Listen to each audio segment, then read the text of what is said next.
ตำรวจผู้มีผลงานดีเด่น500สหายเป็นเหตุยิ่ง55สหายย่องบุคคลบริษัทห้างในวันที่23กรกฎาคม2024ที่ผ่านมาสหายพลตรีวงศรอินปานพิมพ์การนำขั้นสูงของประธานคณะกรรมการป้องกันชาติป้องกันความสงบแขวงลงพบปะโอลมพนักงานการนำหลักแรงปกสแขวงไสสมบูรณ์เข้าร่วมรับฟังมีคณะภาคคณะกองบัญชาการตลอดหอดพนักงานหลักแรงของกองบัญชาการปกสแขวงในพิธี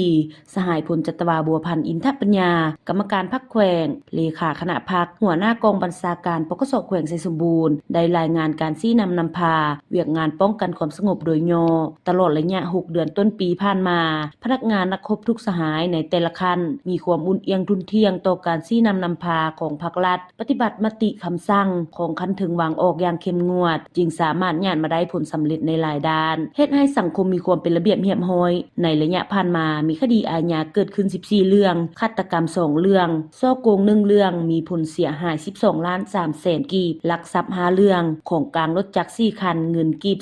350ล้านเงินดง400ล้านดงกับ $8,500 ลักขุดค้นแห่ธาตุมี3เรื่องกักตัวผู้ถูกหาได้78คนหญิง5คนยึดแห่ได้19เป่ารถจักร19คันรถซิ่ง1คันคดีข่มขืนกระทำสำเรา1เรื่องทำมิจฉาจาร2เรื่องคดียาเสพติดมี17เรื่องยึดของกลางประเภทยาบ้าได้ 5,420 เม็ดโทรศัพท์2เครื่องรถจักร2คันปืน2กระบอกเงินสด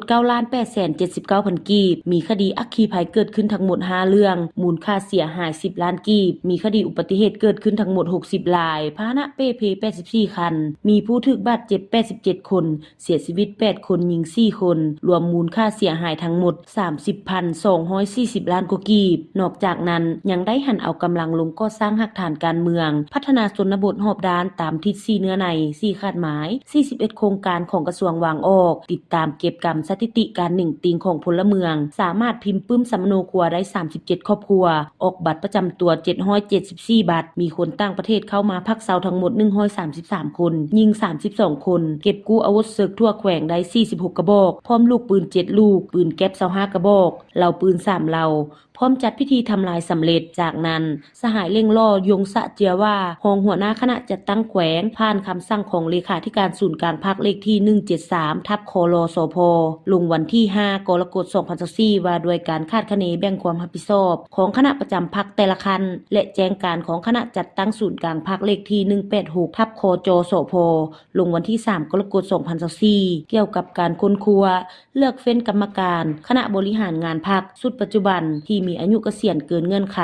ตามที่นิติกรรมได้กำหนดไว้เพื่อเป็นเป้าหมายออกทาบทามบุคลากรที่จะออกสมัครเลือกตั้งเข้าในคณะบริหารงานพรรคแขวงแต่ละคันสุดใหม่ตอนท้ายสหายพลตรีวงศรอินปานพิมพ์การนำขั้นสูงของประธานคณะกรรมการป้องกันชาติป้องกันความสงบแขวงไดโอลมพร้อมทั้งแสดงความย่องโยสมเสยต่อการชี้นำพาการจัดตั้งปฏิบัติเวียกงานป้องกันความสงบในระยะผ่านมาเฮ็ดให้มีผลสำเร็จในหลายด้านสืบต่อศึกษาอบรมการเมืองแนวคิดให้สมาชิกพรรคพนักงานนักรบให้มีความรับรู้เข้าใจต่อแนวทางเปลี่ยนแปลงใหม่อย่างมีหลักการของพรรคปลุกระดมแนวคิดจิตใจของกำลังป้องกันความสงบในแต่ละคันพัฒนาบุคลากรในแต่ละคันให้มีความชำนิชำนาญด้านเวียกงานวิชาเฉพาะให้ได้อย่างแข็งแรงปรับปรุงแบบแผนเฮ็ดเวียกแบบแผนนำพาบัญชาให้ไปตามแบบแผนนำพาของพรรคสืบต่อปรับปรุงพรรคปลอดใสเข้มแข็งหนักแน่นเสริมขยายความสามัคคีภายในสู่ภายนอกสามารถเฮ็ดสำเร็จหน้าที่ตอบสนองตามความเรียกร้องต้องการของหน้าที่การเมืองในระยะใหม่